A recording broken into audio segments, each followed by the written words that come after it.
Thread inlays offer a beautiful and elegant look on any custom fishing rod.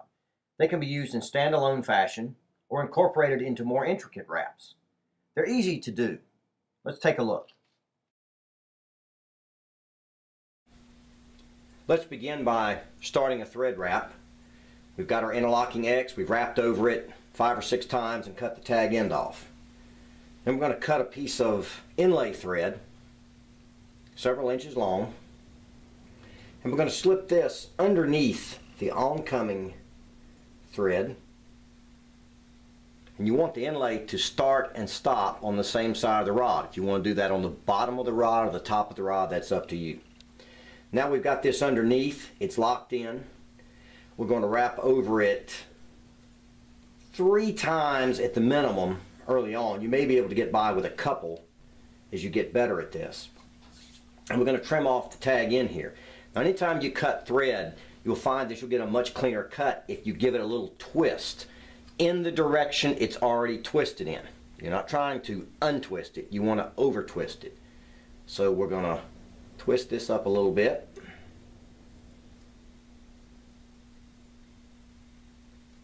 And trim that off. Now you can see the white edge there. So what we want to do, and this is easy to get wrong in your first few attempts, we just want to hide that edge by pulling this thread back just underneath the oncoming thread. Now once we do that, we need to wrap back over 1, maybe 2 wraps just to secure it. But now we've got a nice, clean, hidden edge. Now we're going to wrap the 2 threads together and create our inlay. First thing I'm going to do, again, is give this inlay thread a little bit of a twist just to tighten everything up. And we're going to wind it next to and along with our oncoming thread. But we're not going to stop with just 1 wrap. We're going to go around twice. Then we're going to take a fingernail.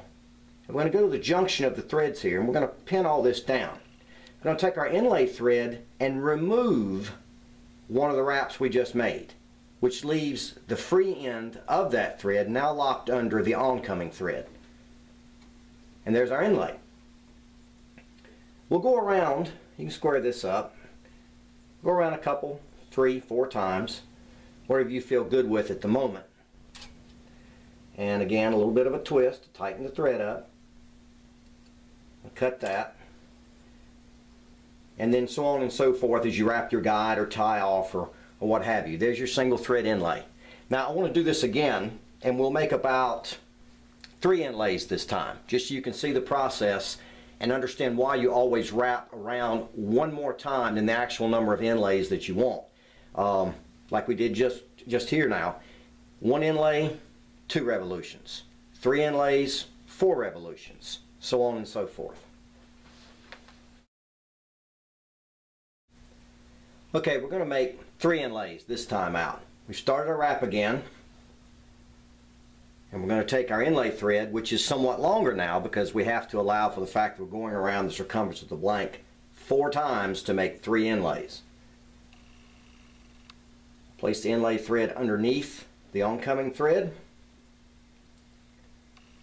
and then we're going to wrap over that a couple or 3 times. As you get better, you'll find that it's possible to do this with just 1 locking thread over the top and the finish. Don't frustrate yourself out of the gate though and try to do that. And again, the tricky part, pull this back ever so slightly until the thread end disappears. Throw another wrap over it because we've effectively moved it out from under one of the wraps of thread.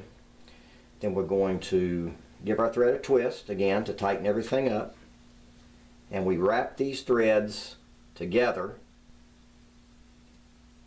That's 1, that's 2, there's 3, and now the 4th one. We pin that down with a thumbnail. We let one of our inlay revolutions fall away, peg it underneath our standing thread, and there you have it. Now you'll always want to go back and square these things up don't worry too much when you're making them about being super neat. I'm not advising you to be sloppy by any stretch of the imagination.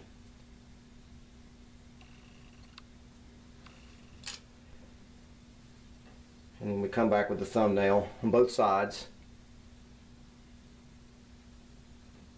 Also helps, and some people use a burnisher for this, to run your fingernail under a little bit of pressure right on top of the wraps, and that tends to space them. See how nicely spaced they are now?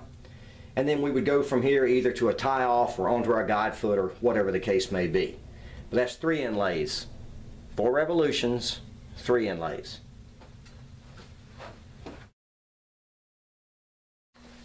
The inlays don't have to be stacked against each other, and there's no reason to drop the thread if you know you want more in the same wrap. We'll start off here again by putting our inlay thread underneath the oncoming thread to lock it into place, and then we'll put a couple wraps over the top of it. You can do more if you want. It's no reason to get out of hand with it. 2, 3, 4 wraps is generally enough. This is metallic thread, which is a little harder to work with. It's always important to choose a good quality thread, a good name brand thread. Pull that back just a hair till it disappears. Throw another wrap or 2 over the top of it, and we will wrap this along with our standing thread. We're going to make 1 inlay, which means we go around twice, pin this down, remove 1 wrap, and square it up. So now we've made our single thread inlay. Let's say we want to make another one, but we don't want to put it right next to that one. We want to come up the rod a little further. Well, that's fine. Keep this square because you want everything to stop and start on the same axis. It's just neater, it looks better. And go over whatever distance it is. Let's say we'll call this 3/16 of an inch, and now you're ready for another one. I'm going to use a thumbnail, one of the handiest tools in all of rod building, and square this up. And now we're going to go around again, do the exact same thing we did the first time.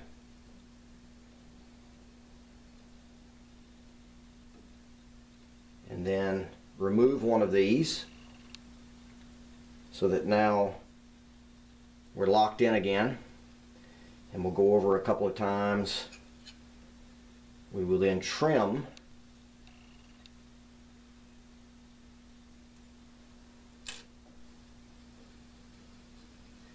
And there we have 2 inlays, but they're not necessarily against each other. And you could go on with this, depending on the length of the wrap you have and how many inlays you want. But if you're using particularly the same color in the same wrap for more inlays, you don't necessarily need to drop your inlay thread each time. Go ahead and fold it underneath, keep wrapping, make another inlay, so on and so forth.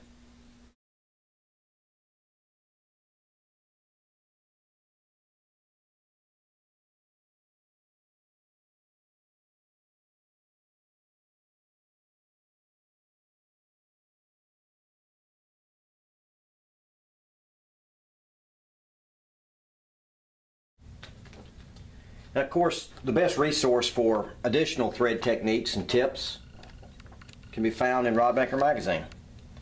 Good, up-close, full-color photographs that anybody can follow. Keep that in mind. Next time out, we're going to talk about single thread inlays and show you a quick method for achieving those.